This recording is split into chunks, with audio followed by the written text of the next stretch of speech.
Welcome in to the 48 Minutes Podcast on Believe.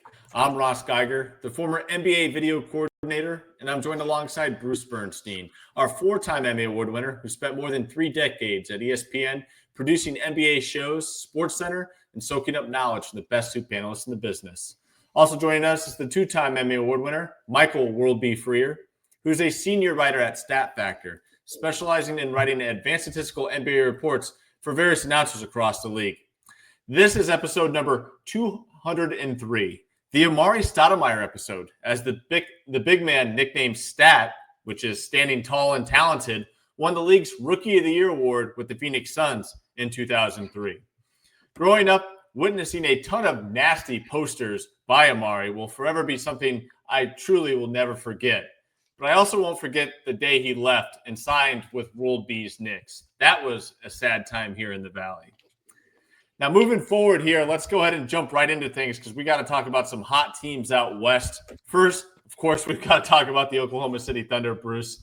They are now 20-1 on the season with their current win streak at 12.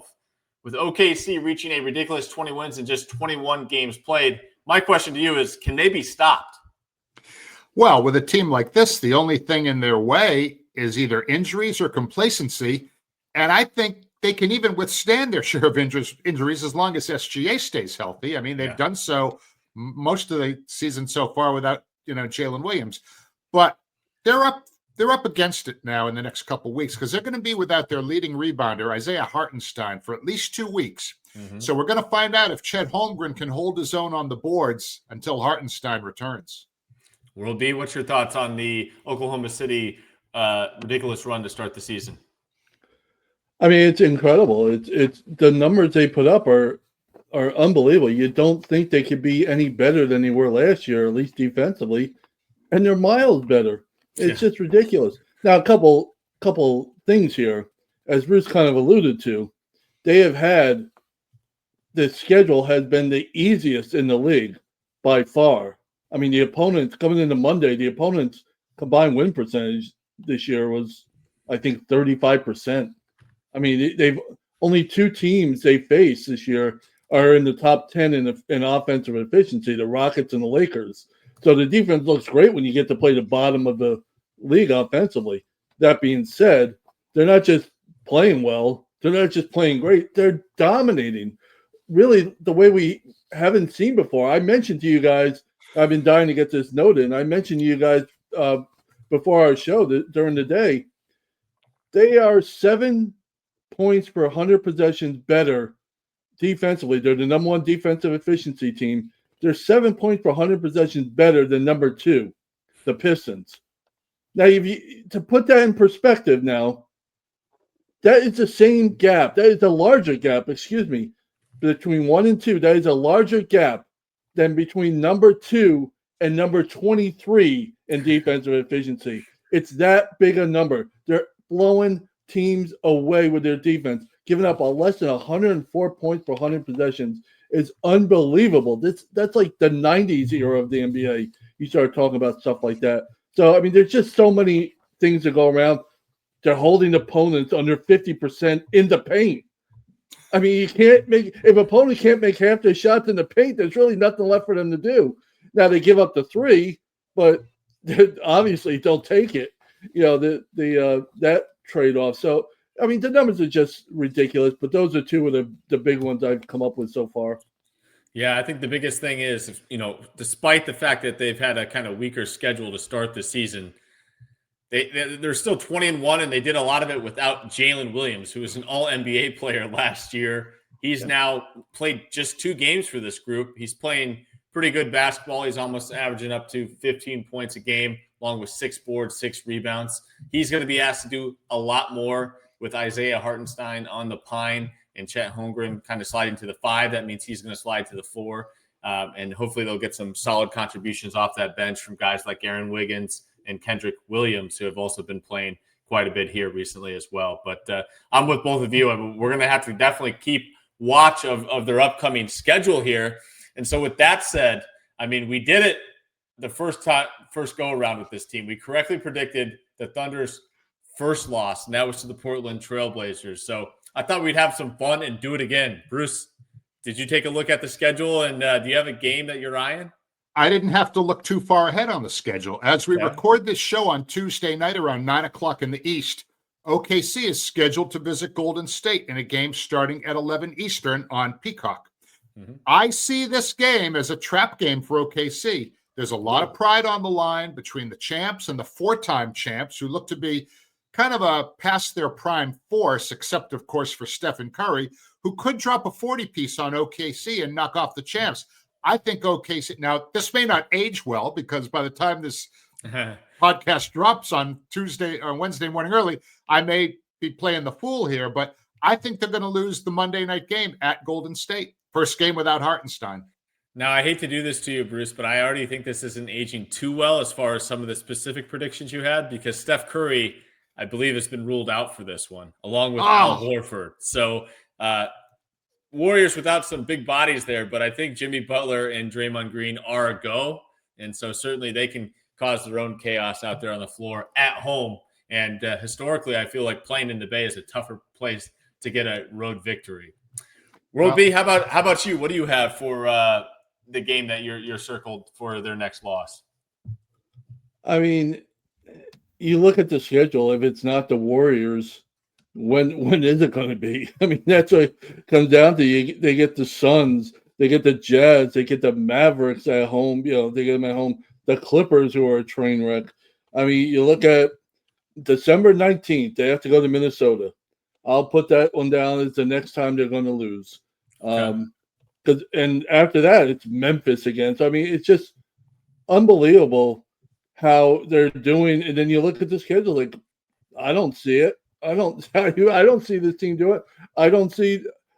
When we did this before the first loss, I predicted it was going to be the Warriors a couple games from when they faced Portland. You guys correctly had Portland, so I didn't get a chance to get their first look, but they didn't beat Golden State that night either, so I wouldn't have been right. That's the next best opportunity, I think, for them to get knocked off. Speaking of historically fast starts, the Golden State crew knows a thing or two about fast starts. It was 10 years ago this week that the Dubs began the 2015-2016 season 24-0, with win number 24 coming in double overtime at Boston. Steph and Draymond were joined in the starting lineup that night by Andrew Bogut, Ian Clark, and Brandon Rush. Wow. The Dubs would go on to a 73-9 record that season, best ever regular season record, but they lost to LeBron and the Cavs in the finals, if you recall, after Draymond got himself suspended for Game 5.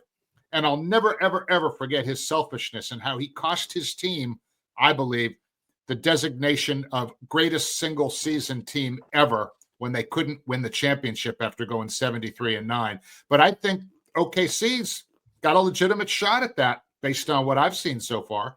They're absolutely pacing for it, Bruce. That is for sure. And this should be a fun game Monday night, as is just given kind of the history between these two franchises. And, OKC trying to look up to that Warriors team that you alluded to there. Now, for me, I'm going a little bit further than the 19th World B. I debated that game in Minnesota, but I looked for their second night of a back-to-back because if I remember correctly, that Portland loss came on a second night of a back-to-back, and I think I found a really good one in the month of December. That's December 23rd, as the Thunder will be at the San Antonio Spurs. The Thunder play the Grizzlies the night before in Oklahoma City, and this is also a matchup where Wemby could potentially be back for this one. So if Hartenstein remains out, maybe this is a lingering injury that takes a little bit longer than they first anticipated. Wemby is back. Could be a huge advantage for the Spurs at home, and this would be a big game for the Spurs at home against the Thunder because this game's on the 23rd in San Antonio. On the 25th, Christmas Day, the Spurs yet again play the Thunder, but this time at Oklahoma City. So if they're going to win one of the two matchups, you better win the home one on the 23rd. So that's the one I have circled, but it's just quite amazing. Here we are recording on December 2nd, and I'm predicting their next loss to come on December 23rd. It must be nice. A second loss on top of that. Yeah, exactly. Not just the next loss, the second loss. It's crazy. Yeah. Well, speaking of streaks here, we also got to talk about the Los Angeles Clippers, who were riding a league second best winning streak of 7 games heading into Sunday's action against the Suns. But they did fall to Phoenix on their second night of a back-to-back. And that obviously snapped the streak here. But LeBron is back, and the Lakers hold the second best record out west, Bruce, 15-5. Yeah, after starting 11-4 behind Luka and Austin Reaves, the Lakers picked up a young dude named LeBron James. They've gone 4-1 in his first 5 games. As you mentioned, sitting at 15-5, third best record in the league through games on Monday. And as you mentioned, they did lose to Phoenix. It snapped their 7-game win streak, but it was their third game in 4 nights. LeBron played 31 minutes, but managed just 10 points, and he needed a 3-pointer with under 7 minutes left to preserve his personal streak of consecutive games in double figures at, wait for it, 1,297, a streak that began in January of 2007, almost 19 years ago. I got a fun story on that. So my last game ever working for the New York Knicks under the Jeff Hornacek coaching staff, we played the Cavs in Cleveland. They, of course, already were in the playoffs, but LeBron had to play to keep the streak alive. So we were in the coaches meeting before the game talking about strategy, things that we could do. And it's the last game of the season. We were already out of it. And I actually suggested to Coach Hornacek, I was like, hey, why don't we just let LeBron score 10 out of the gates, and then we have an even better chance of winning the actual ball game, because we were pretty beaten up at the end of the season there. And he actually considered it for a minute, and then he was like, nah, forget it. We'll just play a normal game here to finish out the season. But we knew LeBron was playing, and I was like, hey, let him score 10 right away. Just give him the little Olay to the basket, and we could get that problem off the court and hopefully move on to their second unit. But I believe we ended up losing that game regardless. So sorry, World B, we let you down back in the day. I don't pin the blame on you. All right. Well, I appreciate that. Bruce, I'm glad you mentioned the fact that the Lakers did have a tough 3 games in 4 nights during this run, because they have another tough task on the road here later on this week. Starting on Thursday, they play Toronto, and then they play your Boston Celtics on Friday, and then they travel to Philly to play on Sunday. So it's going to be another tough week for Los Angeles. The scheduling gods did not give them any favors here in this recent schedule. Well, it's funny. As we all kind of know, Luka has supplanted LeBron as the top dog in LA. And if James is willing to play second fiddle and address his own shortcomings, that bodes well for the team. And it might mean playing fewer than 65 games, so he will be fresh for the playoffs. Can his ego handle being ineligible for postseason awards and all-NBA honors? He's been superhuman for so long, and it's hard to bet against him, but he's less than a month away from his 41st birthday. So it'll be interesting. If he plays in the Toronto game, will he sit out against Boston? I say no way. He's not sitting out against Boston. Yeah. He would never do that. But will he sit out against Toronto? I don't know. Yeah. If he does, he brings himself that much closer to ineligibility to reach 65 games. So that's where I think the ego thing might come in and hurt a little bit here. If he insists on playing, and, if he does play against Toronto, I think that helps Boston in the next night, because that's a back-to-back, and the man is 41. Yeah, great point. Between the fact that he's 41, the other factor that he needs to keep his 10-point streak alive, and then just the back-to-backs, it's an interesting combination of things to continue to monitor for us NBA fans. World B, what's your thoughts on JJ Redick and this Lakers group? Well, a couple of things here. First of all, the 7-game win streak, win 7 in a row, it's great and it's impressive. Every team in that streak is under 500, so let's put that in perspective. And the first game after that they played that has a winning record, Monday was the first game of 6 coming up against teams with a winning record, and they lose to the Suns. So let's see what happens going forward with this team. That being said, I think LeBron James, judging by his early few games, is more than happy to, I don't know, happy is the right word, willing to defer, if you will, to Luka and possibly Austin Reaves. down there. I mean, LeBron's he's averaging about a dozen shots a game. It's not as if he is taking command of the offense like he used to. I mean, that's a big drop off for him in those shots. And he's got a good second scorer, as we've seen, in Austin Reaves to pick up that slack. This is a team, I'll say this. This is a team that's really clicking offensively. They're a top 10 team in offensive efficiency. During the win streak, since LeBron came back, I mean, they're the second best offensive team in terms of efficiency. So they've really got something going, I think, potentially got something going. I think any moves LeBron makes going forward, this is it for him in terms of a chance at a title, a chance at a deep playoff run. I think he's going to get his body in shape, get his playoff mind right for the long haul of the playoffs. If that means sitting out a few games here or whatever, I don't think it's in order to preserve a streak, or he's going to play to keep the 65-game limit alive. I think he's doing whatever he's going to do, I think, to give himself the proper rest, conditioning, whatever, for that run in the play at the end of the season and into the playoffs. Because if you look at it, I mean, there's Oklahoma City, there's Denver, and the Lakers are right there right now. And they're more than happy to challenge for the Western Conference in the playoffs and at least make a deep run. Now, I got to follow up with you, World B, as our numbers guy here. Austin Reaves is off to an incredible start to the season. For those that don't know, he is averaging over 28 points a game at the moment, shooting over 51% from the field, averaging just over 5 rebounds and just over 6 assists. Are these numbers, do you think, are these numbers that he can withstand throughout the course of the season, or will we see these drop off, do you think? Will he come back to reality a little bit here? I think his game's improved, but has he improved this dramatically? It comes down to his shooting. I mean, over 50%, he's going to score 25 a night if he keeps shooting 50% because he's going to get the shots. Yeah. He's going to probably be the second guy on the team in shot attempts. It seems like LeBron's, at only 12 shots a game so far in the first few games he's played. It seems like he's okay with, obviously they're okay with Luka being the star, and Luka's actually his usage rate, which for those that know, it's just how much you are used per possession, shots, free throws, assists, turnovers, how much you are used, basically how much the ball's in your hands or whatever. It's actually gone up since LeBron came aboard. So he's just in another level in terms of his usage and his time being used or whatever. But yeah, Austin Reaves, I think, is the number 2 guy offensively on this team. And what a great thing it is to have LeBron as that go-to guy for the third option. I mean, that's what it's looking like right now.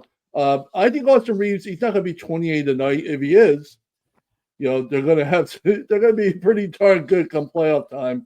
But you know what? We didn't see this from Jalen Brunson when he became a Knick. We didn't see that progression to be a 28, 29 point per game guy until he got to the Knicks. So there is a way to develop and become that guy. If he keeps shooting, he's not going to get as many shots. Arthur, we saw that in November. His shots went down in November from October. But if he keeps shooting like he is, he's 25 a night. He's not going to be able to sustain it. And here's one of the reasons why. He did all of this with no LeBron. Mm-hmm. Now that LeBron's out there taking shots, getting opportunities to score, I mean, Luka's going to be Luka. He's going to do his thing.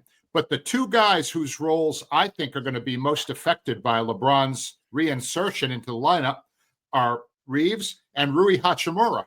I mean, Rui has been great. I mean, he laid a gigantic egg on Monday. He went scoreless in 23 minutes. But Rui's role is going to be reduced as LeBron ramps things up. And I think the same is the case with Austin Reaves. Now, that doesn't necessarily mean it's a bad thing for the team. It's just going to affect their touches, their shots, and their scoring numbers.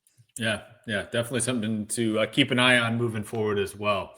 Now, as we wrap up our conversation here out west, I would love to ask you guys, pick your brain on one team that's caught your eye, whether that be for good or bad.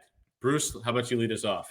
Well, I've had very high expectations for the San Antonio Spurs ever since the summer when we started talking about the upcoming season.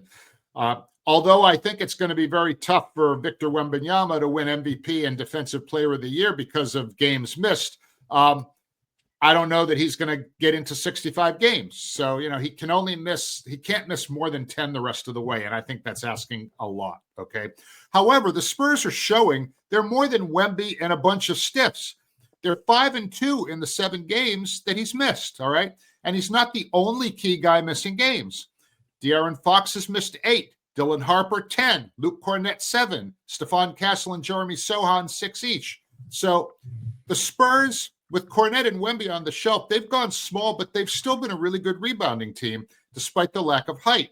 They're 4th in the league in rebound differential. Oh, by the way, that's better than the 2 conference leaders, OKC and Detroit, when it comes to that category. So when Wemby and Harper return to action, this team is going to be really deep with 9 guys capable of putting up numbers on a given night. So my prediction of 50 wins for this team still stands. And, oh, by the way, De'Aaron Fox is showing why San Antonio wanted him. He's been playing his tail off since he's gotten back in the lineup. So the Spurs are the team that I've got my eyes on. Yeah, Fox seems to really be adjusting well to his time in San Antonio here this season. Last year, it kind of came as a struggle. I'm still curious to see how it works with Wemby, because that was kind of the concern heading into the offseason. Was Fox and Wemby didn't get off to the greatest of starts as a 1-2 punch out there together. Of course, Wemby being out now and Fox being now available, they kind of switched roles on who was injured at the time. I got to see them out on the court together, but I'm with you, Bruce. I think this is a 50-win team, just given how young and talented this group is and how deep their bench is. They have a lot of different options that they can go to and guys that can step up when needed. World B, what was the Western Conference team that caught your eye? The Phoenix Suns have, and it's really a surprise. We talked before the season, this was a train wreck of a franchise and what's going on and the ownership issues and the coach firing a coach every year. And, they let Kevin Durant, they traded him away. What are they doing? And they're off to a really good, really impressive start, 13-9 after beating the Lakers on Monday. Now, as we mentioned, the Lakers were playing on the back end of a second game of a back-to-back, so they caught them on a good night. And if you want to go back to last week, the Suns went 0-3 against the Rockets, the Thunder, and the Nuggets. So maybe it's pumped the brakes a little bit on just how good they're going to be. But 13-9 from a team we weren't sure was going to get 15 wins all season. We had that low of expectations were that low heading into the season, but I've been really impressed. I mean, their defense is the most improved in the league, allowing a little over 4 fewer points per 100 possessions. Now, it should be noted, they had nowhere to go but up. They were in the bottom 5 last year. So they're only middle of the pack defensively, but it still gets them that award for the moment as most improved. And by the way, when they get Ryan Dunn and Mark Williams on the court together, get them healthy and on the court, because Dunn is out. Williams only play on second nights of back-to-back and all that stuff. When they're on the court together, this Suns team is lockdown defensively. I mean, they're barely giving up over a point per possession. So they have options to really shut you down defensively, but they're not on the court enough to really see it. The problem with the Suns going forward, we've talked about it, you guys have talked about it, and I kind of said it wasn't a big deal not having a true point guard on this team. Well, it's starting to look like a big deal. They're one of the worst teams that turn the ball over. They're really sloppy. And I didn't think it was going to matter. And maybe it is going to matter because they're giving up a ton of points off turnovers, which kills you on defense. Ruins your possessions on offense. So it's a problem going forward. We'll see. But 13-9, like I said, I wasn't sure they were going to win 20 games this year. And they're more than halfway to that number. Yeah, they certainly are. And I think the most incredible part of that success to start the year for the Suns is the fact Jalen Green, he's played only 2 games for this team so far. Yep. That's incredible. I mean, he was the main piece they got back for Durant. He's a young up and coming player that was going to be able to grow and develop with this group and bring a lot of excitement to the Suns community. And they haven't even seen him yet that much. In the game he did play, I think he dropped like 26 points in his debut. So should be fascinating to see how he can kind of work into this. I have a feeling he's probably not going to help that defense, though, World B. That's a fair assumption, but it's not the worst thing. I mean, he comes from OKC, or from Houston, so you got to play a little bit of D to be on the court for the Rockets. There, you don't have to be locked down, but you got to be a little bit. We'll see going forward. The schedule gets tougher, and we'll see if they can maintain a 500 record going forward. Yep. And a quick note from me here on a team that caught my eye, and this team caught my eye for the worst here. That is the Los Angeles Clippers. And they have my attention for all the wrong reasons. They're now 5-16 on the season, and they just went 2-13 in the month of November.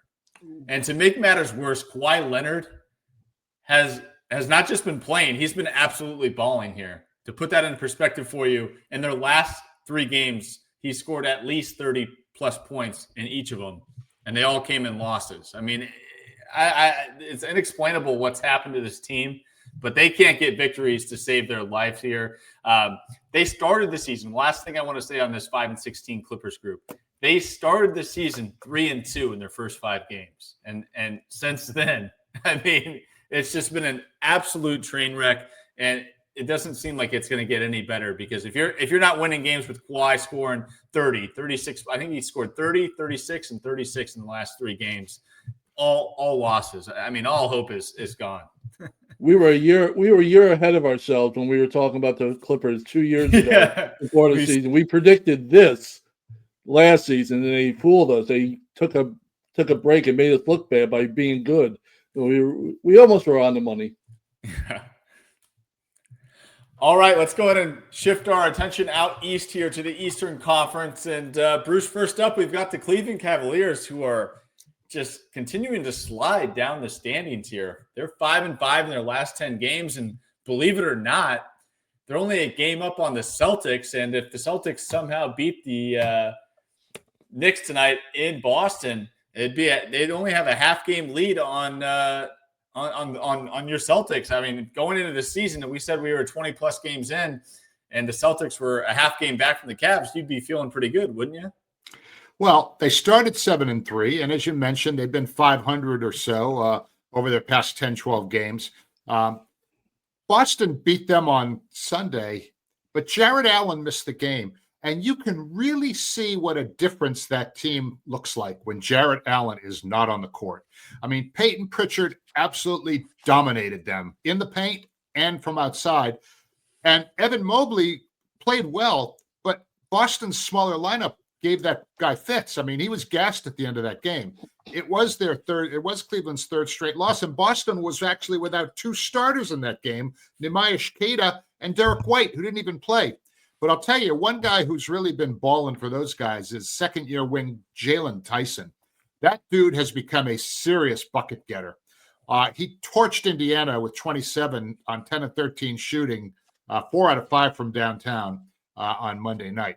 And look, Donovan Mitchell and Evan Mobley, I consider both to be superstars. Darius Garland, DeAndre Hunter, super talented. But Allen's presence is such a key for this team. He rebounds at both ends. He protects the rim, and you never have to call a play for him. He'll get you a lot of points just, getting junk on the offensive boards. They look very vulnerable without him, so I'm not sure how long he's expected to be out. But really, nothing stands out about this team right now. I mean, really, the one thing, they don't commit a lot of turnovers. Okay, great, And Spider can go nuclear on any given night, which he did against Indiana.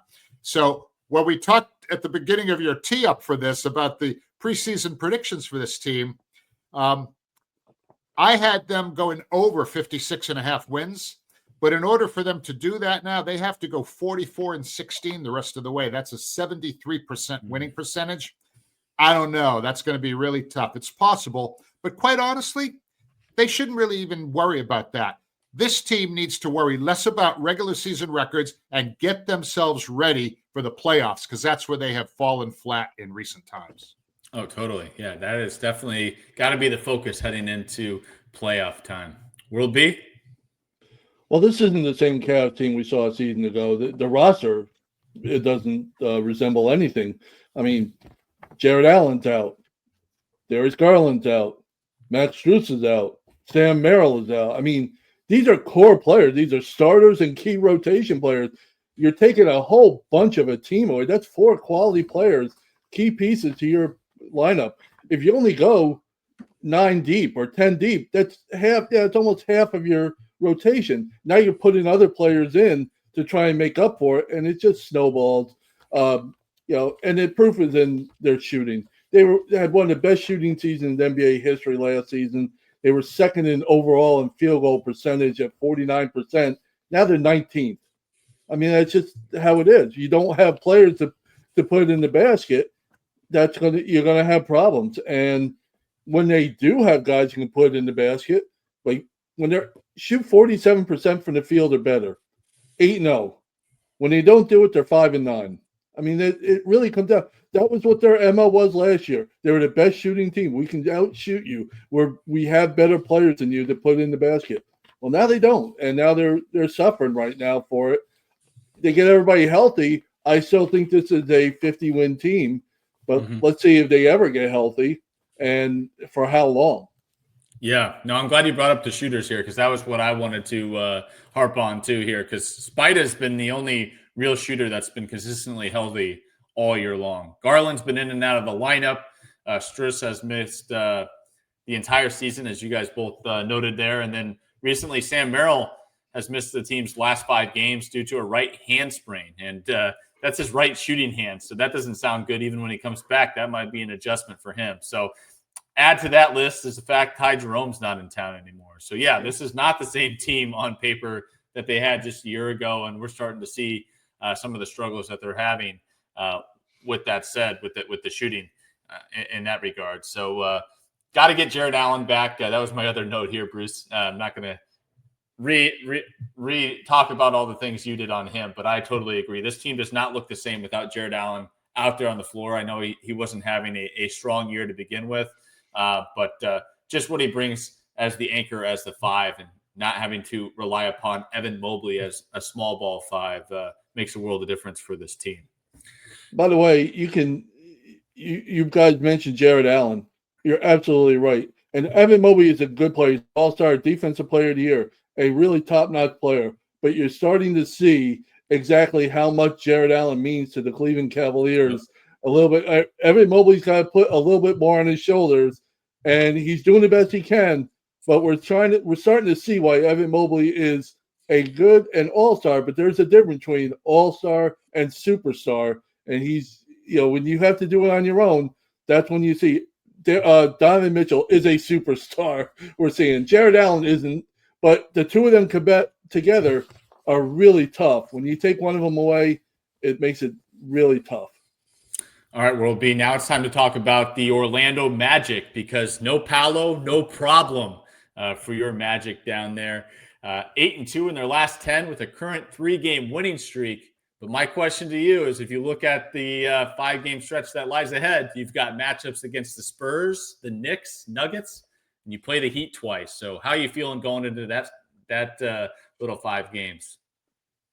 Well, you couldn't go into it any better.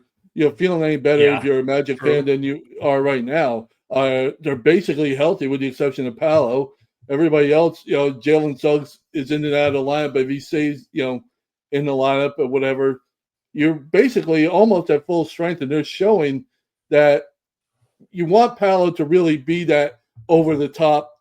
Put you over the top in terms of contention. You can certainly, we saw it last year. They can get by without him for periods, and this is a deep roster. We're seeing it. They go 10 deep easily, and they're seeing guys show up here. The only 2 losses in that stretch that you talk about was an overtime loss in Houston, where they basically were ahead most of the night until Kevin Durant decided to bring them back.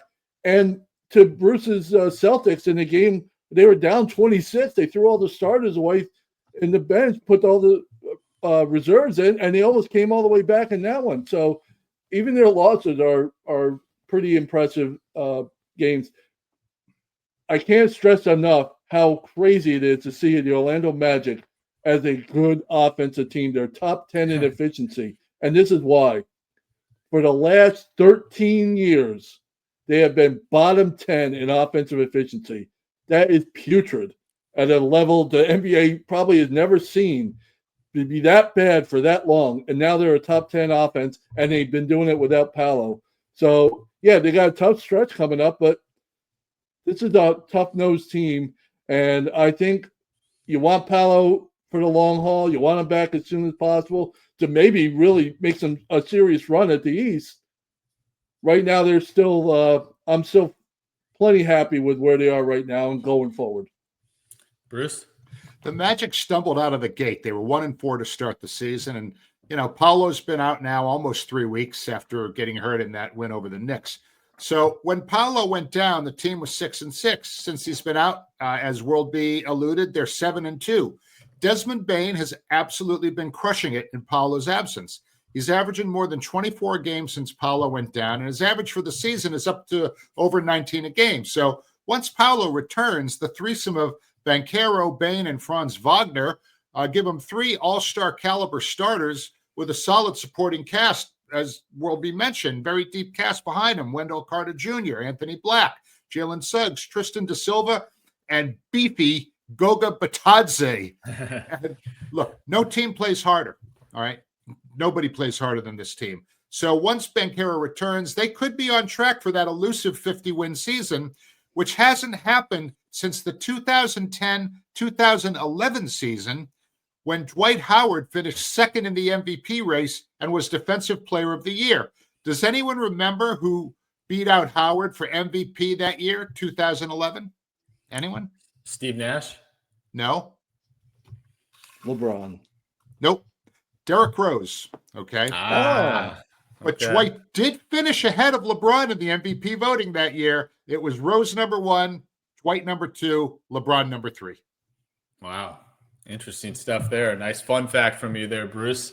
This Magic team, Desmond Bane, he's been the guy that I've been keeping my eye on. Of course, World B and I were discussing a few weeks ago just kind of his lack of shooting and the percentages being way down. Well, with Paolo's absence, as you alluded to, he has really stepped up and started to find his groove shooting the basketball here, which has led to the offensive numbers for the team looking a little bit better than we're used to with the Orlando Magic. And it's looking like that trade is now paying off after people were a little concerned out of the gates with Bane's lack of production of, oh boy, this could have been a grave mistake. But seems only time would tell that Bane could definitely hold his own and help this group take the next level in the Eastern Conference. Now, last but certainly not least here tonight, we want to talk about the team that's caught our eye in the East. Bruce, who do you have? Well, I'm going Homer here, and I'm picking my Boston Celtics. On Sunday, as I mentioned earlier, they beat the Cavs on the road despite missing 2 starters. They also beat the Pistons and ended their 13-game win streak last Wednesday in Boston in what some are calling the Derek White coming out game. His slow start mirrored the Celtics as a team, but as he gets his mojo back, the team seems to follow. And on Tuesday night, as we're recording the show, they were down 14 early to the Knicks, but now midway through the third quarter, they're actually up by 6, so they battled all the way back. Jaylen Brown has just been on a mission to keep this team afloat during Jason Tatum's absence. He plays every night, usually leads the team in scoring, averages more than 28, a career high. In transition, the guy's a locomotive. He powers his way through defenses, and while he's still turnover-prone, his decision-making is vastly better. His passing, best it's ever been. He deserves way more praise than he gets in Boston because the bar is set so high that many fans don't appreciate how he's led this team through a challenging season with lots of new faces. Now, one of those sort of new faces is Neemias Queta. While it's his 3rd season with the team, his role has expanded a lot with the departure of Al Horford, Kristaps Porzingis, and Luke Kornet. And I'd predicted a strong season for him, and he's delivering. He's a bouncy 7-footer on a team with only 2 guys that are 6'10 or taller other than him, Luka Garza and Amari Williams, who rarely plays. I predicted he'd average a double-double this year. He's getting real close to those numbers right now. His defensive presence in the paint has been enormous for the Celtics because they don't have much beyond him in that particular skill set. So, final thought on this team, Peyton Pritchard. All right. I used to call him a poor man's TJ McConnell because of the way he just didn't give a shit that he was the smallest guy out there. He shows up every night to ball, and he has a motor that never slows down. I did have concerns going into the season that he'd have a tougher time as a starter than he did as a sixth man. And in October, he did struggle. He shot only 17% on threes, 40% overall. But in November, 41% on threes, 48% overall. He's money at the free throw line, 90%. He scored a career best 42 on Sunday in Cleveland on 15 of 22 shooting. Looks like he's settling into that new role nicely. So bravo for the Celtics. Bravo, Jaylen Brown, and certainly Peyton Pritchard. Nicely said there, Bruce. World B, what Eastern Conference team do you have for us? The Hawks are a team that people need to pay attention to here. This is one situation where we're not surprised that they're doing well with their star player out. We've talked about how the Magic would do without Paolo Banchero. Well, how the Hawks have been doing without Trae Young has been really impressive too. And they've done it at the defensive end, which really isn't a surprise when you eliminate Trae Young from the equation. They're a top 10 team since he went down defensively in efficiency, defending shooters, hearts and turnovers, and they have some really quality players that people need to pay attention to. Zachary Reaves is a second-year guy and really came on at the end of last year, and he's looking like he's going to be a really solid 10-year vet in this league. But the guy that everybody needs to pay attention to, because I think you'll see him come All-Star Weekend, is Jalen Johnson. Yeah. He's putting up numbers that are All-Star worthy easily. There's only two players in the league averaging 20, 10, and 7. One is Joker out in Denver, and it's Jalen Johnson's the other. He's carrying this team offensively. He's the go-to guy now with Trae Young out offensively, and he's delivering. He's shooting over 50% from the field, over 40% from three-point range. You look at his numbers, and then you realize, oh, what a great season he's having. We didn't expect this. And you look at his career stats. That's what he does every year. He's never shot worse than 49%. He's never shot worse than 38% from three. So this is who he is. And we're just starting to see it now that Trae Young is not the focal point of this team offensively. He's really developed into, like I said, an all-star caliber player. And I have no doubt at this point that he'll be there. But the Hawks are looking like the team we thought they were going to be coming into the season.